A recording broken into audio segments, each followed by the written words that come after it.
domain. So today we'll do a chat, more informal, with Mariana, a little about how can a process engineer take a part in the digital transformation, specifically in the oil industry. So if you have a question, feel free to ask it in the comments, and Mariana will try to answer. Of course, she will answer for us.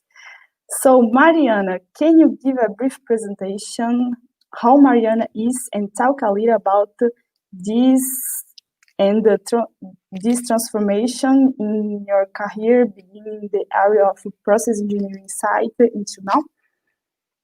Yeah, thanks, Camila. Thanks, Tainá, too, and welcome everyone.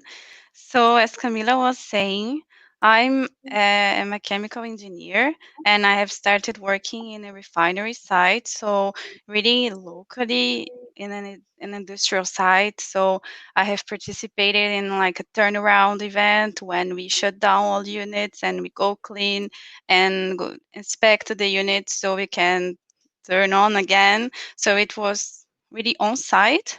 In this same job, I have also done some energy consumption calculations so we can also define an action plan to consume less energy and to decrease this consumption of the site. So it was a really practical job and really interesting. I think one of the most interesting positions I have done. So once I have finished, I wanted to stay in France, and because I really like here the experience, and I have tried to to do the internship in IFP School. So I have started this master in IFP, and they sent me to a research center in Normandy where I have started to do process modeling. So I have kept my process engineer background because we were modeling refining units. So how it works in reality, we try to translate it in a code. We have also implemented some machine learning models. So in order to buy crude or predict the production, how much oil we need to treat to make the market to have the amount of diesel, etc., that we need to sell. So all these models are really integrated, and we try to do machine learning models, so the famous artificial intelligence technology. So that's the point where I have entered the digital world. Actually, this is was really a mark in my career. So since this period where I have started modeling process units with tools that are really helpful. I mean, it was not so hard. It was not hard code. It was more a user-friendly interface that I have used from this beginning. So a user interface for process engineers in order to build machine learning models. So I didn't need to have a lot of experience coding. So that's a good point. My background of process engineer was the most important for this position. The fact that I knew which unit and which variable of the unit are important, which temperature, which kind of catalyst, etc. It was the most important to be able to choose all the data we wanted to treat, all the data we wanted to construct the model, inputs and outputs. So it was really based on technical stuff. So this was the mark where I entered the digital world. And since then, I have loved this domain and continue working on it. Once I finished my master in IFP, Total proposed me a long-term contract since January 2019. And then, as Camila was saying, I have started working as a digital projects coordinator, we can say like this. And one of the projects is called Refinery 4.0, really important one. And we try to construct tools, and we construct tools for the sites to help them to optimize production, optimize scheduling, planning, supply chain, logistics, internal logistics, external with all other actors of the market, also technical aspects, also maintenance, operational excellence can also be really simple actions like give them a nice dashboard to follow their consumption of fuel oil and gas or to follow CO2. All of our actions can be really simple from a dashboard to follow the production and the performances of the units, or can also be more complex. As I was saying, I was working on my apprenticeship constructing machine learning models. So since the domain is really large, it was also really interesting because from like really hard aspects and new technologies I didn't know to the technologies I already know. As we use a lot of Excel as every engineer also. So this was when I really started to working with digital and still am, and I really like it. So you talk a little bit about the refinery 4.0, and I would like to know more about the industry 4.0 because you are working in the downstream side, in the refinery side. But what do you think about the importance of these changes that we are having now, and for the other sides of the oil and gas industry, like the exploration and production? Yeah, thanks, Taina. So one personal opinion is that the oil and gas sector is really well developed already. So all the technologies, all the production methods, we are really well developed. We know how to make things in a secured way. We pay a lot of attention to security. So all the processes are not really innovative now because we already know since so many years the process, and all of the structures and equipments are there since a lot of years. So a way to be innovative and to make things better and to optimize production, optimize maintenance, etc., is to implement digital. So at least in refining, I see digital as the way to be innovative and to implement new technologies and new working methods and optimize operation and maintenance, as I was saying. So it's really important for us. Also important for exploration production, also for marketing, also for renewables. But as renewables are really new, I mean, that's not all of the oil and gas companies that are developed in renewables. We are developing ourselves in renewables here. So we have a lot of ways to be better and to really get the results we can with renewables and refining. I think the key aspect is to implement the digital technologies and to develop ourselves in these technologies too, not only the site but the human aspect too, so the personal resources of a site. So yeah, to conclude, I think it's a key aspect of the industry. If it's in oil and gas or pharmacy or kind of industries, I think to to have this leverage and really to leverage the optimization of the production, we really need to apply new technologies.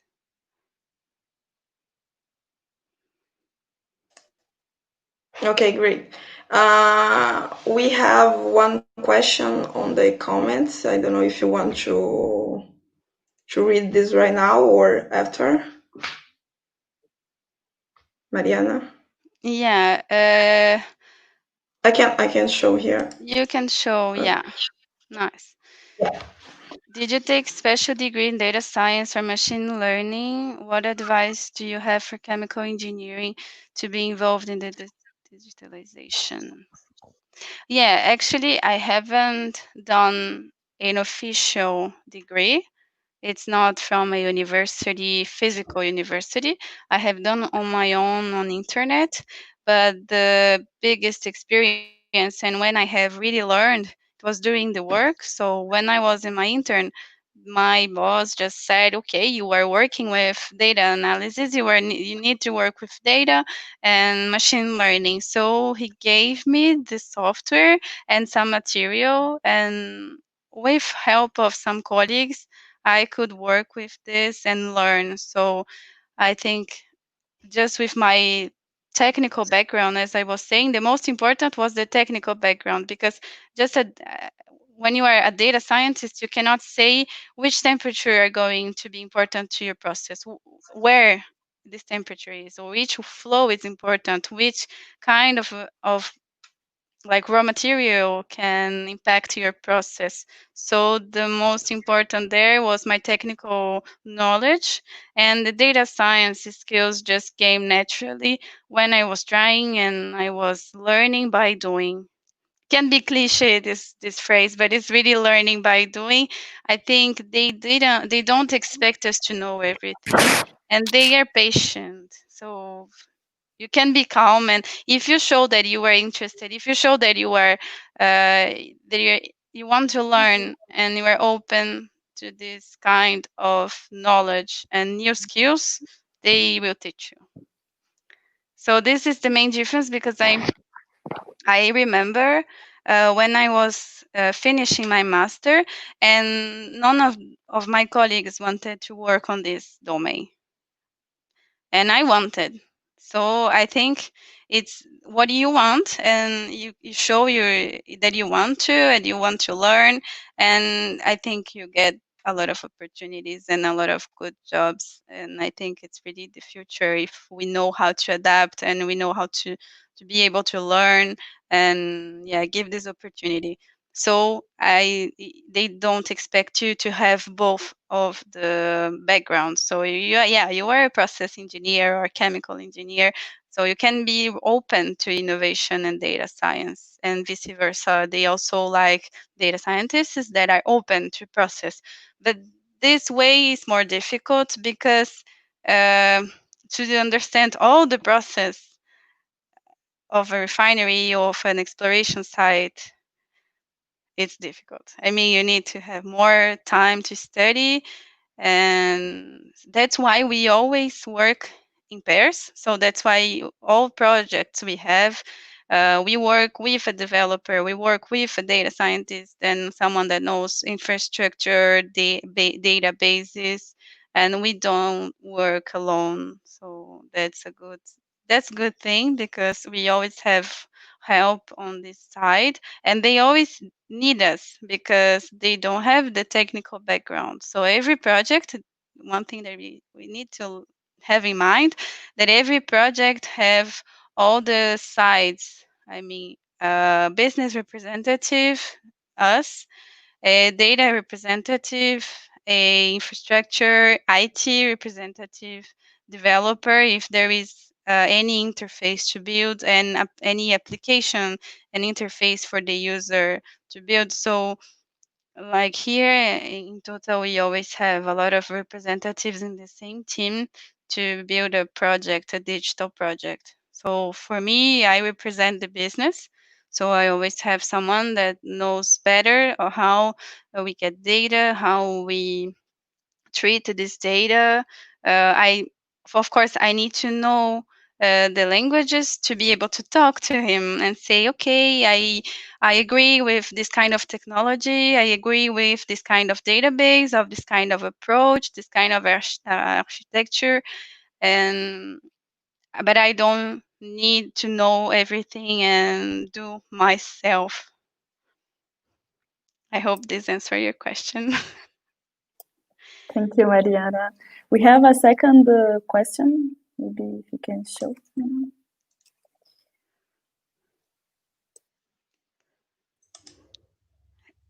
Can you see it?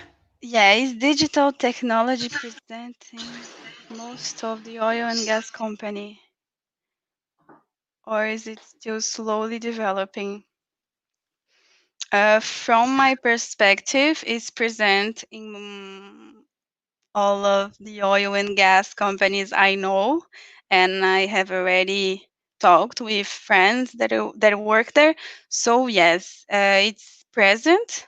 They try to implement more and more and more.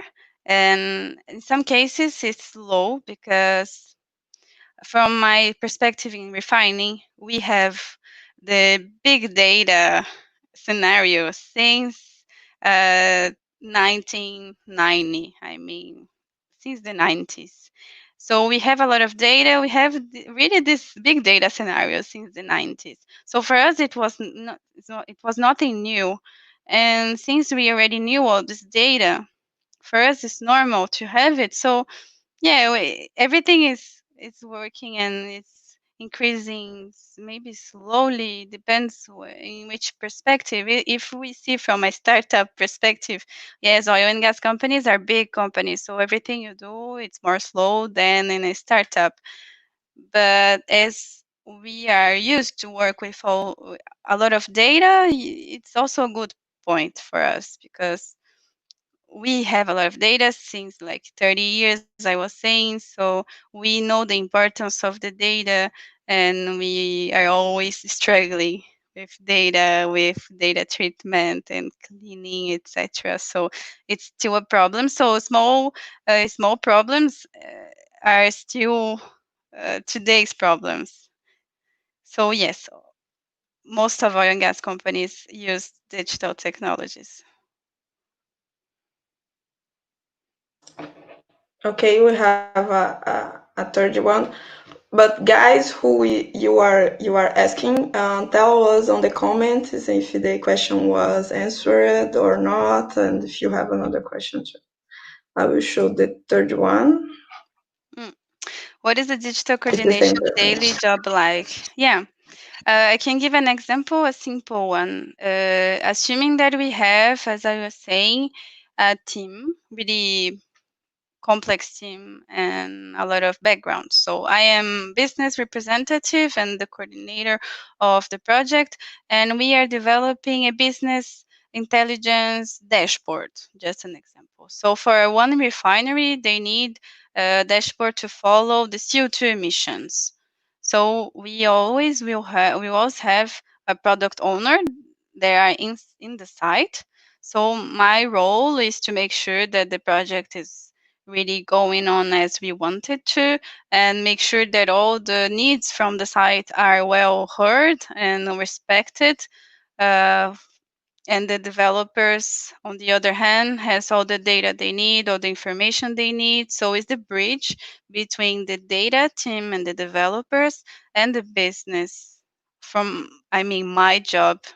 But we have a lot of positions like this, that you make the bridge between the business and the engineering and the technical part and the technical people that are in the sites.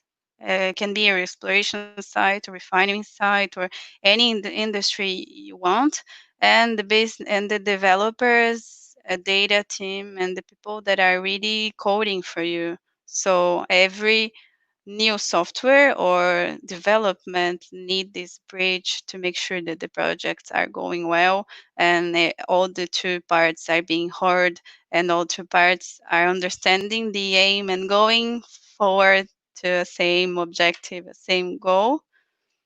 What I found really nice is that I see a lot of people, and we get to hear from all the both perspectives. So have also the perspective from developers, and know and learn from them, and also continue to learn from the sites. Thank you, Mariana. I think I have the next question is very interesting for the process engineer. A lot of In your complex mind, what specific domain has the biggest potential regarding digital tools in refining? Troubleshooting, advanced process control, benchmarking, information. Yeah, I think advanced process control. From my perspective, advanced process control, because an example, if we achieve to construct a digital twin of our sites. So really uh, represent all the process in a digital way. We can make our process control system learn from it and learn what do we get if we do this action and don't do it really in real life. It's a bad action, or differently applying our digital twin and see that it was a good action and apply it in reality in a process. So I think if we do it well and we achieve what we want, advanced process control has a really nice potential. Formation, I mean, if you are talking about training, I think that it's nice. You don't get a lot of direct profit from it. But for example, we use here like virtual reality and augmented reality to make trainings for operators, or if you cannot go on site to be trained, you can use virtual reality and augmented reality to be trained beforehand. So it's nice, but it's nice for humans. I mean, I already used and it's really fun. You see the equipment, you see everything, and but you don't see the profit right away. So I think for the rest, you can see more profit. It is okay, or do you want me to comment more on the others?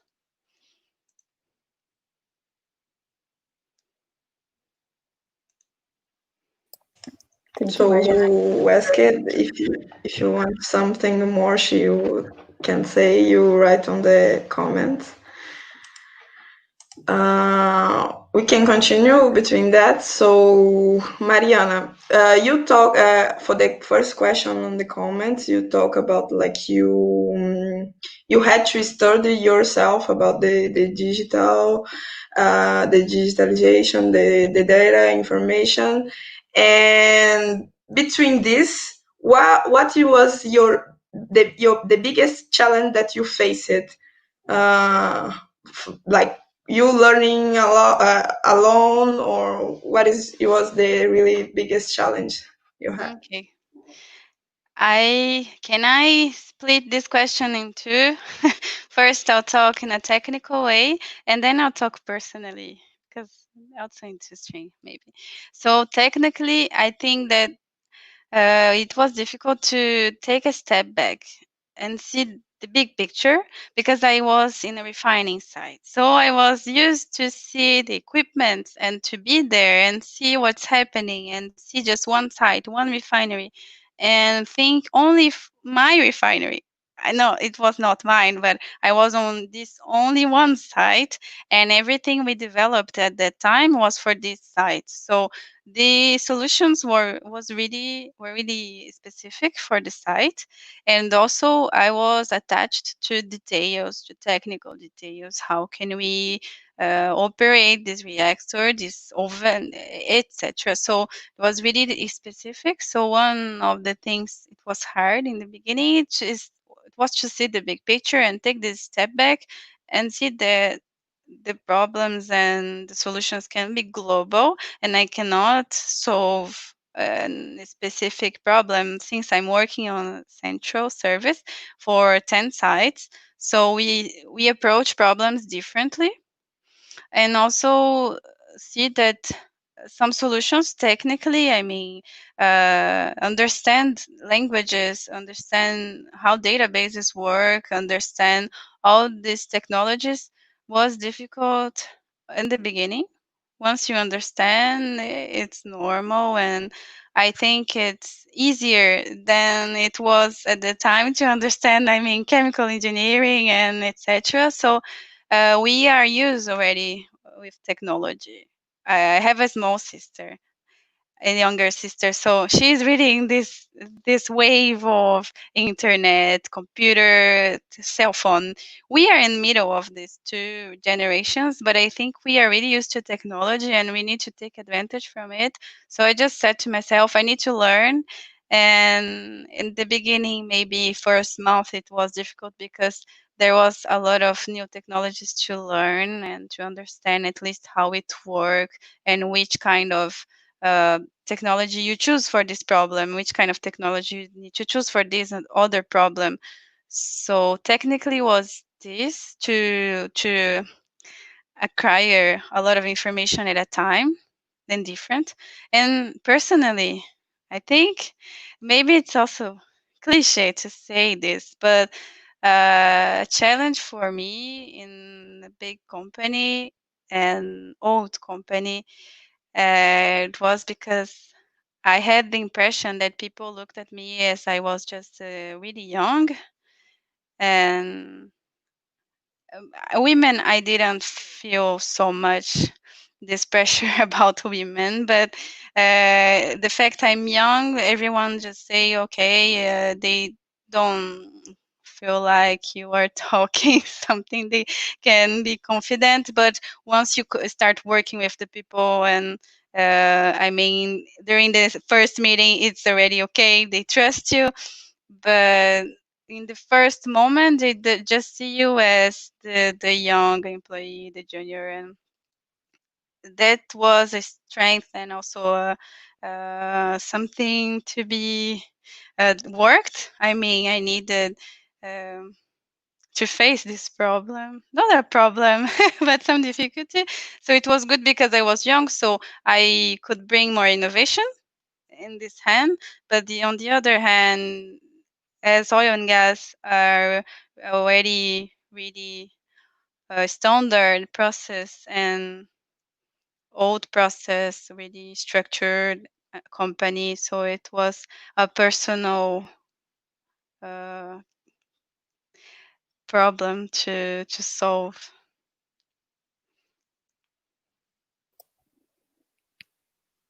Thank you, Mariana. So with a link with Taina's questions, maybe if you can tell us a little of background we need to have to venture into this new area, for example. Yeah, I mean, even if you're not a chemical engineer or an engineer at all, I think to enter this digital domain, we really need to be open-minded to learn. I think it's the key because even developers, they learn every day. And I was taking some courses about web development in a personal way. And the teacher always said that I'm not here to learn, to teach you all of the functions you need. I'm here to teach you how you're going to get the information on the internet, how you're going to trust this information, and how you're going to use others' code for you. So I think it's the base to learn to work in digital world is how you can trust where you get the information, how you apply others' codes or others' content, and knowledge to your own business, to your own application, how you acquire this kind of good information. In any case, I mean, also in technical field, I think we need to learn how to do it, how to take others' knowledge and how, okay, be critical enough to apply to you, but in digital domain this is crucial, this is really important. How do you inspire, how you are inspired by something that I already done, and this is one thing. So be really open-minded to learn first how to apply existing technologies. You don't need to learn everything, far from it, you cannot learn everything, but you need to know how to search for the information you need and you want, and be critical to say that, okay, this is good for me, this is not good for me. And as a yeah, this is more like hard skills, how you find information, how to organize yourself, and more soft skills. I would say that we really need to know how to communicate. You don't need to talk a lot, but how to well communicate with others, because these projects are really transversal.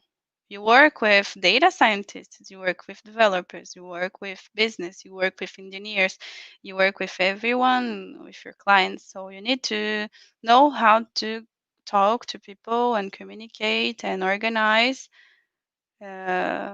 So yeah, if I would say one of hard and soft skills would be this. Thank you, Mariana. We have another question, so I will show to you. Yeah. So in the area you are working, is it important to have a high level programming knowledge to do your daily tasks? No, that's not important. That's not crucial, but it helps. The more you know, the more you can be critical to say that your developer's job is good or not. The more you know, the more you can be critical to say that the price they are charging you is good or not. Because you pay for the service if it's an external company. If it is an internal company, yeah, you don't pay directly, but you pay indirectly the time of your colleagues. So the more you know, the better, but you don't need to know to be the best developer. I personally knew C language, C sharp, and Fortran from school, and it was enough.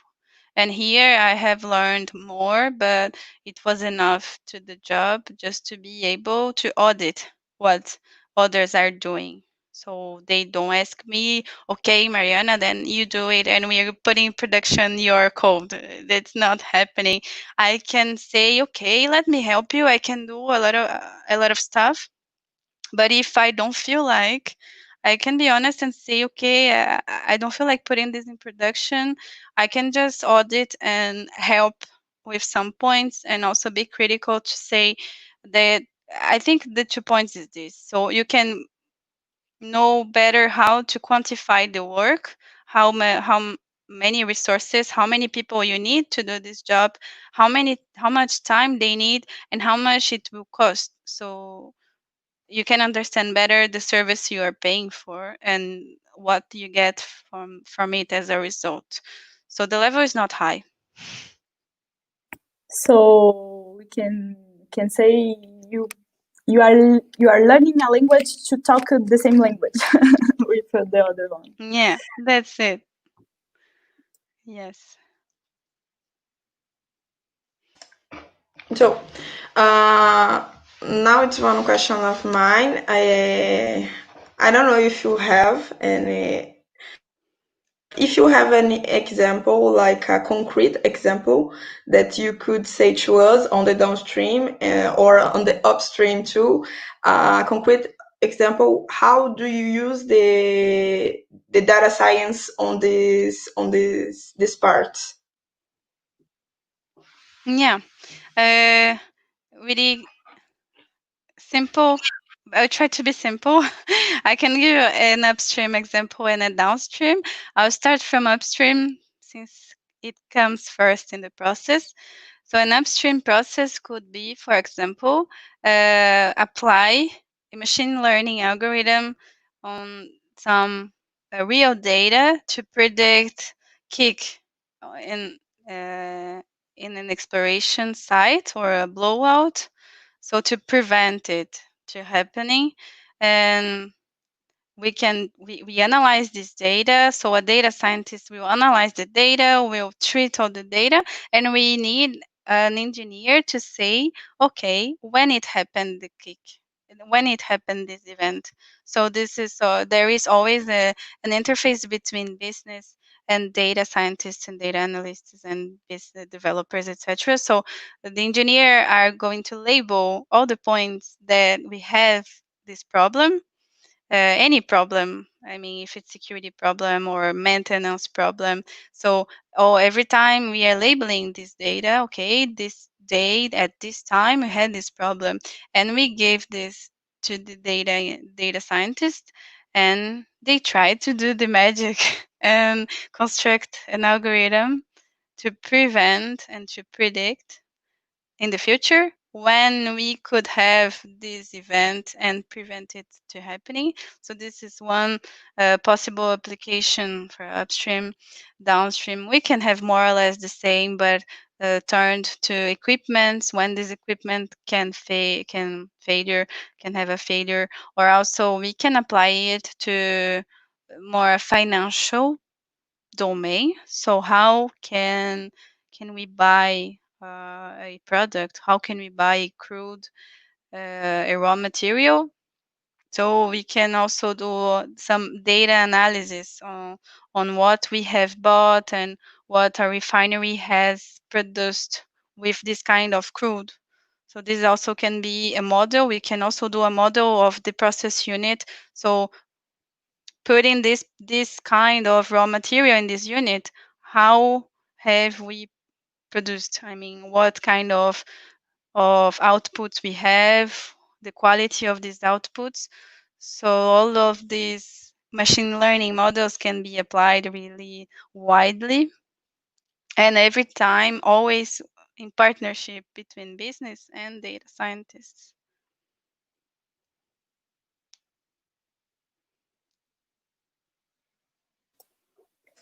Thank you, Mariana. Thank you. Actually it's good to know like how this can happen. For me as a petroleum engineer, like to know that have some machine learning for to know how to prevent a kick or blowout. It's like great. Great. Can you show the question?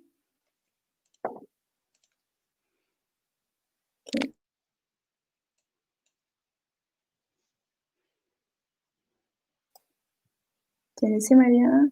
Yeah. You also organize women in data science. Can you explain more on that? Yes. Actually, is an event and a series of conferences, first organized by the University of Stanford, and they have launched it as a TED Talk. So, not a TED Talk, but I mean, the kind of organization is like this, like a TED Talk, because you can apply to the University of Stanford and you can have the right to do the event also in your country. So it was what happened. I'm organizing here in Paris and with some partners. So I'm not alone. And we have called some amazing women to talk about data science, but the real aim is to inspire young women and students, or even college students that is not they are not in the university already, to go in this kind of domain, like sciences, math and data science, computing, and to show that we exist and we work in this domain, that are women already in this kind of job, and inspire them. So we should do it like live event in March, but because of the crisis, we have postponed it and we have changed the format to a digital event. And we'll soon have more information to give you. Normally, it's going to be on September. Thank you, Mariana. So, if you can change a little bit about this subject, let's talk a little about employment. How do you see the area in the current crisis scenario? I mean, refining area can be. Yeah. Yeah, this is a tricky question. I will answer it really personally and not from my company point of view. But since my first year in oil and gas in 2015, I really wanted to stay my whole life in oil and gas. I was okay, I love it, I want to be here, I want to refine all my life. And I think since maybe 1.5 years, I have realized myself, Mariana, that that's not true for me anymore, because I see that all the scenario are changing, and the world and what we want personally. And also I see that the energy transition is happening. And I think that we still have a lot of years of refining sector and process, of course, but people are changing, and we are also changing the way we produce. We are being more efficient, so we need like different kind of people, not so much people.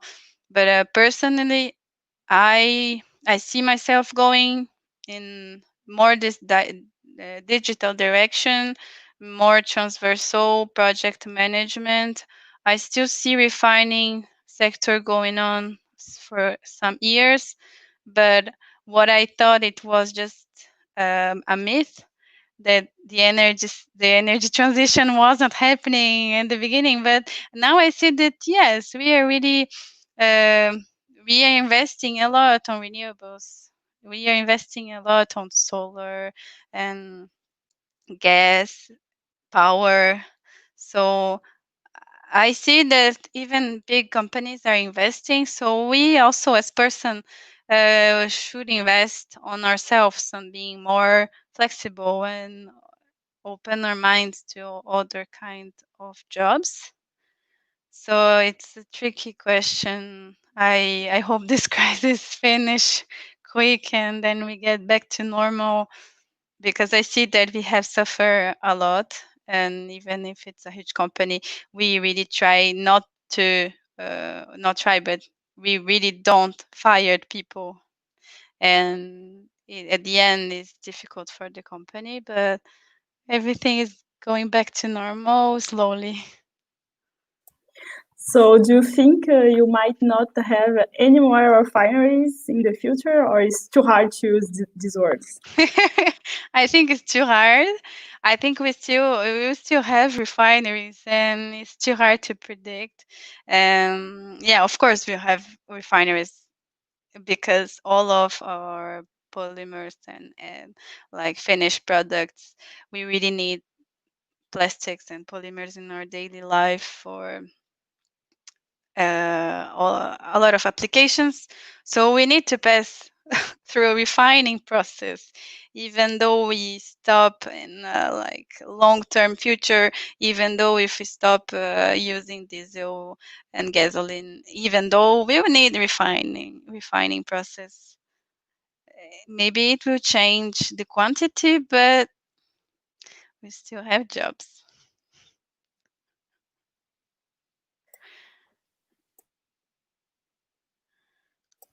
We have one more question. So thank you. Yeah, we have one more question I'm showing. Yeah.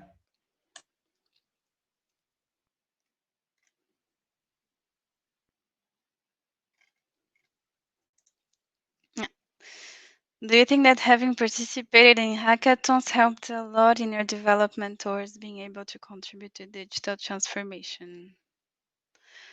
Yes, I think that it helped me to be, like I was saying, more agile and flexible, and be able to change the perspective and the roadmap quick, and really open my mind to different kind of subjects. Because this last hackathon I have participated was a subject that is not inside the oil and gas. It was, how can we help people to know and to renew their apartments, to know better which kind of taxes they can uh, decrease, so pay less taxes, and in the same time to renew and to do like construction work in their apartments and homes. How do you help these French people to do it? Given some application websites, tools based on data analysis and based on open innovation and open data. So it was really nice. That's one thing I have learned, that open data, there are really a lot of data there is a lot of open data, and we don't know. I mean, I didn't know where I could find it, and during this hackathon, they have shown us how you can find some open data. What I mean with open data is that the data are open for everyone. I don't know if you know GitHub.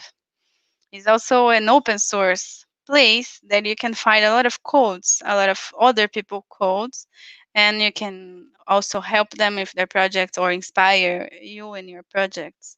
So this movement to open data, open source, open innovation, I really like this. I think it's a good way, it's a good roadmap. We are trying to apply it more.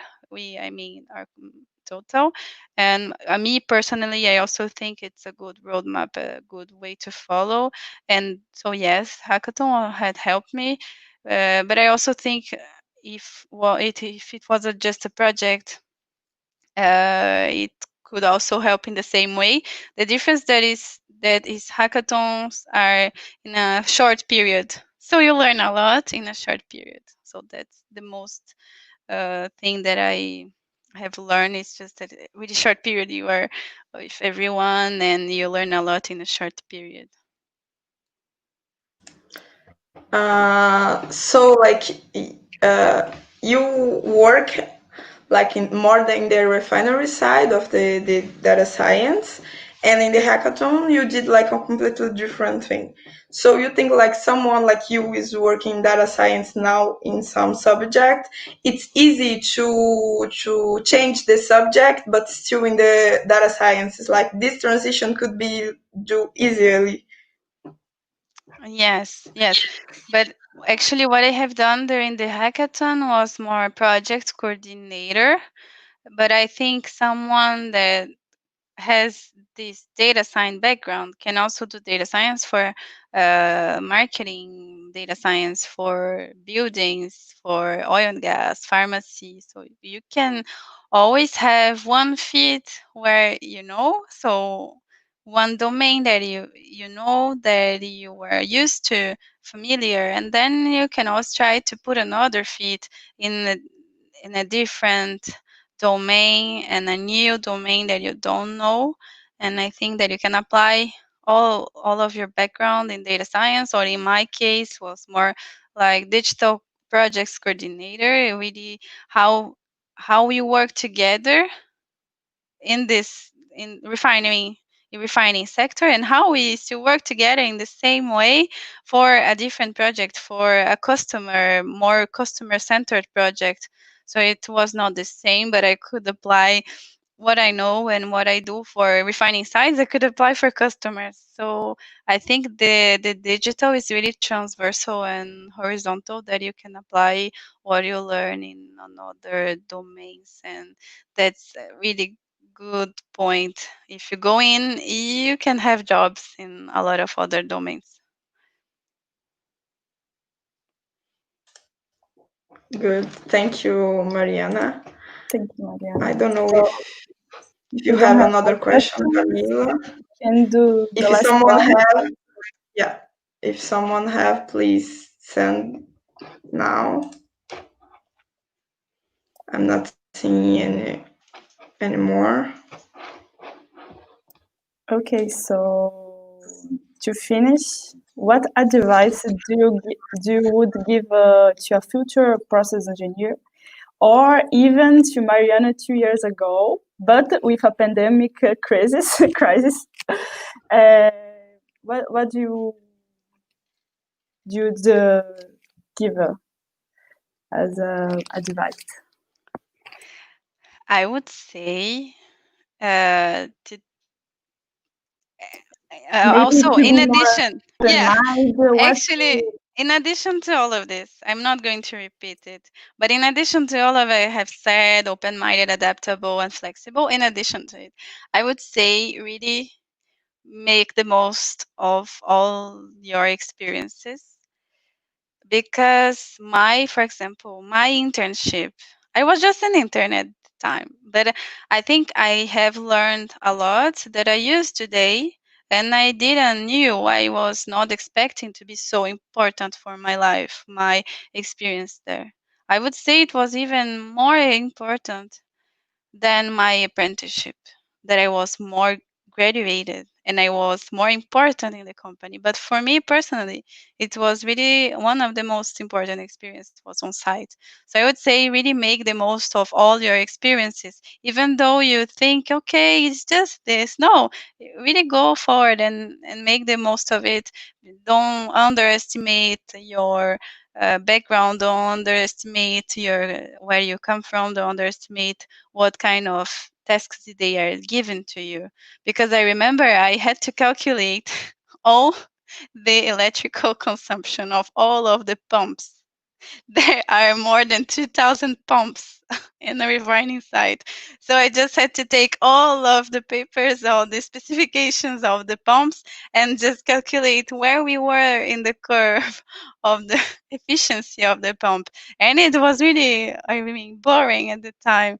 But just for a small period, and then I could do a lot of other stuff in the site. So go inside the equipment and inspect the equipment, and it was really nice. So I would say really make the most of all of your experiences, even though you think it's boring, or even though you think yeah, you are tired, you want to change, but really make the most of it, because you know you don't know where it's going, when it's going to be important to you.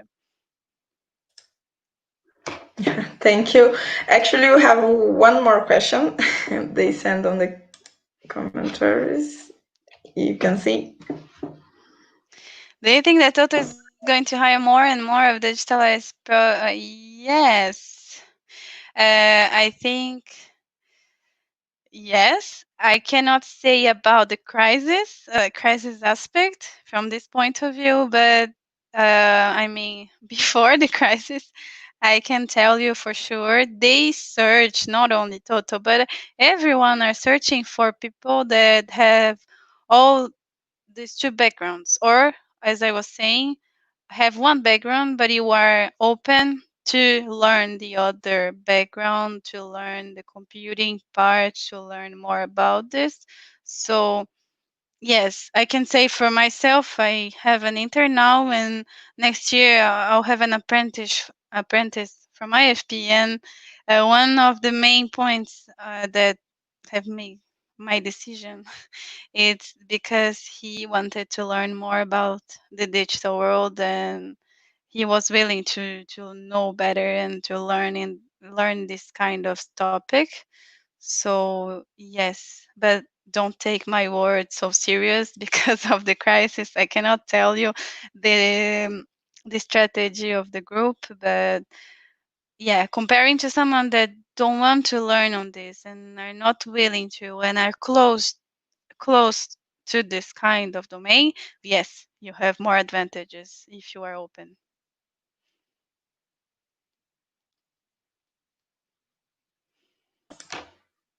Okay, thank you so much, Mariana. I think we finished with the questions. So thank you so much, Mariana, to come here and share a little bit about your experience and what you think, what you have passed. And thank you everyone who has been here seeing us and learning a little bit more. I hope you have really enjoyed it like we had enjoyed it this time. So thank you so much. Thank you. Yeah, we were sharp on time. It's 7 p.m. and Yeah. thanks a lot for your presence, and we keep in touch if you have any questions. Thank you, Mariana. Thank you. Bye bye.